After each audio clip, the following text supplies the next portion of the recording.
Lahore central jail की 23 मार्च 1931 की सुबह का आगाज ही कुछ अजीब तरीके से हुआ। फर्क ये भी था कि सुबह सुबह बहुत तेज आंधी भी आई थी। लेकिन जेल के कैदियों को थोड़ा अजीब ये भी लगा जब 4 बजे ही वार्डन चरण सिंह ने आकर कहा कि अपनी अपनी कोठरियों में वापस चले जाएं, और उन्होंने वजह नहीं बताई थी। इनके मुंह से सिर्फ ये निकला था कि ऊपर से ऑर्डर आए हैं। अभी कैदी सोच ही रहे थे कि माजरा क्या है कि जेल का नाई बरकत हर कमरे के सामने हल्की आवाज में कहता जाता कि आज भगत सिंह, राजगुरु और सुखदेव को फांसी हो जाएगी। इसी मैसेज ने तमाम कैदियों के पांव के नीचे से जमीन ही जैसे निकाल दी। कैदियों ने बरकत से रिक्वेस्ट भी की कि फांसी के बाद भगत सिंह की घड़ी, कंगा या कोई पेन लाकर हमें दे, ताकि वो अपने पोते पोतियों को बता सकें कि कभी वो भी भगत सिंह के साथ जेल में कैद थे। बरकत भगत सिंह की कोठरी में गया और वहां से वो पेन और कंगा लेकर आया। कैदियों में लड़ाई होगी कि किसका इस पर हक होगा। आखिर में पर्चियां डाल ली गई। Lahore conspiracy case. अब सारे कैदी चुप हो चले थे। इनकी निगाहें उनके गुजरने वाले रास्ते पर लगी हुई थी, क्योंकि भगत सिंह फांसी के लिए लटकने के लिए इसी रास्ते से जाने वाले थे। एक दफा पहले जब भगत सिंह इसी रास्ते पर से लाए जा रहे थे तो पंजाब कांग्रेस के नेता ने आवाज ऊंची करके भगत से पूछा था कि आप और आपके साथियों ने लाहौर कॉन्स्पिरेसी केस में अपना बचाव क्यों नहीं किया था। भगत का जवाब था, इनकलाबियों को मरना ही होता है, क्योंकि इनके मरने से ही इनका मकसद मजबूत होता है। अदालत में अपील से नहीं। वो नेता भगत सिंह का खैर ख्वाह भी था और अपनी तरफ से जो भी होता था किया करता था। इनकी वजह से ही लाहौर की द्वारका दास लाइब्रेरी से किताबें निकलकर जेल के अंदर आ पाती थी। भगत सिंह की जेल की जिंदगी काफी कठिन थी। किताबें पढ़ने का शौक हो चला था इन्हें। एक बार इन्होंने अपने स्कूल के साथी जयदेव कपूर को लिखा और कुछ किताबों की मांग की थी, जो कि मैंने नीचे डिस्क्रिप्शन में मेंशन कर दी हैं। और वो किताबें इसी नेता के जरिए जेल में आ पाती थी। इनकी कोठरी नंबर 14 का फर्श पक्का नहीं था, इस पर घास लगी हुई थी। कोठरी में बस इतनी सी ही जगह थी कि इनका 5 फीट 10 इंच का जिस्म बमुश्किल लेट पाता था। भगत सिंह को फांसी देने से 2 घंटा पहले इनका वकील प्राणनाथ मेहता इनसे मिलने पहुंचे। भगत ने मुस्कुराकर मेहता का वेलकम किया और पूछा, आप मेरी किताब रेवोल्यूशन लैंड लाए कि नहीं। जब मेहता ने इन्हें किताब दी तो वो उसी वक्त पढ़नी शुरू कर दी, जैसा कि इनके पास टाइम ही नहीं।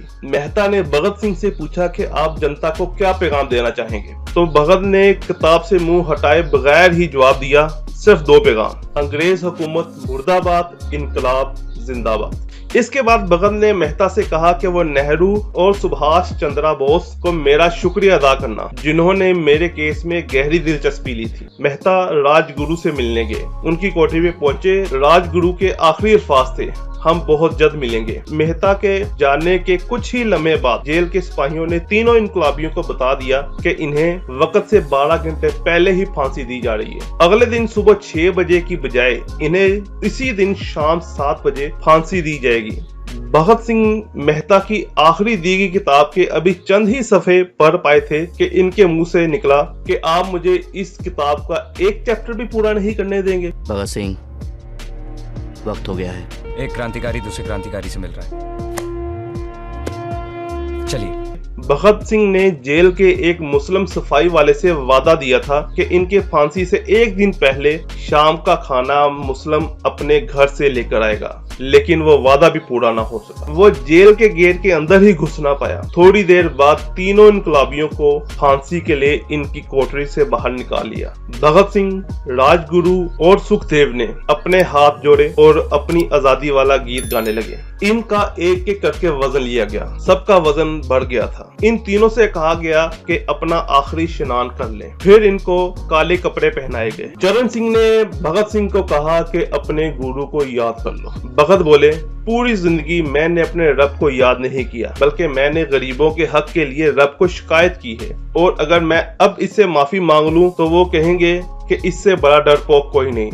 जैसे ही घड़ी पर 6 बजा तो भारी बूटों से कोई फौजी दस्ते की हलचल महसूस हुई, मगर साथ ही एक नारा भी गूंजना शुरू हो गया कि सरफरोशी की तमन्ना अब हमारे दिल में है, इनकलाब जिंदाबाद। और आजादी के नारे जोर शोर से उठने शुरू हो गए। फांसी का तख्ता पुराना था, लेकिन फांसी देने वाला काफी तंदुरुस्त था। फांसी देने के लिए मसीह जल्लाद को लाहौर के शाहदरा से बुलाया गया। भगत सिंह अपने दोनों इनकलाबियों के दरमियान खड़े हो गए। भगत सिंह अपनी मां को दिया गया वो वादा भी पूरा करना चाहते थे कि फांसी के तख्त पर खड़े होकर इनकलाब जिंदाबाद का नारा लगा। इनके ऊंचे ऊंचे नारे से जेल के दूसरे कैदी भी नारे लगाने शुरू हो गए। तीनों के गले में फांसी की रस्सी डाल दी गई, इनके हाथ और पैर बांध दिए गए। तभी जल्लाद ने पूछा, सबसे पहले कौन जाएगा? सुखदेव ने हामी भरी कि मैं जाऊंगा। जल्लाद ने एक एक करके रस्सियां खींची और नीचे तख्त को पैर मार कर हटा दिया। इनका जिस्म काफी देर तक लटकता रहा, फिर इन्हें उतारा गया।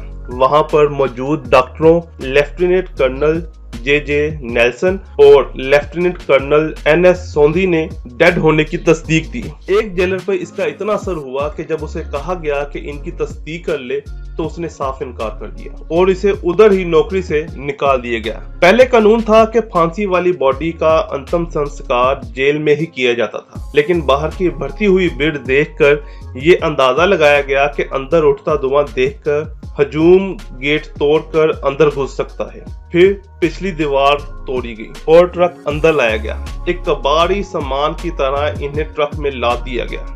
पहले तय हुआ था कि इनका अंतिम संस्कार दरिया रावी पर किया जाए, लेकिन तब रावी में पानी कम था। फिर सतलुज के किनारे जलाने का फैसला लिया गया। तब रात के 10 बज गए थे। जैसे ही इनकी बॉडी को जलाया गया, लोगों का हजूम वहां आ गया, जिन्होंने रात वहीं चारों साइडों पर खड़े होकर गुजारी। ये थे भगत सिंह के आखिरी 12 घंटे। आज के लिए इतना ही, कल फिर मिलते हैं।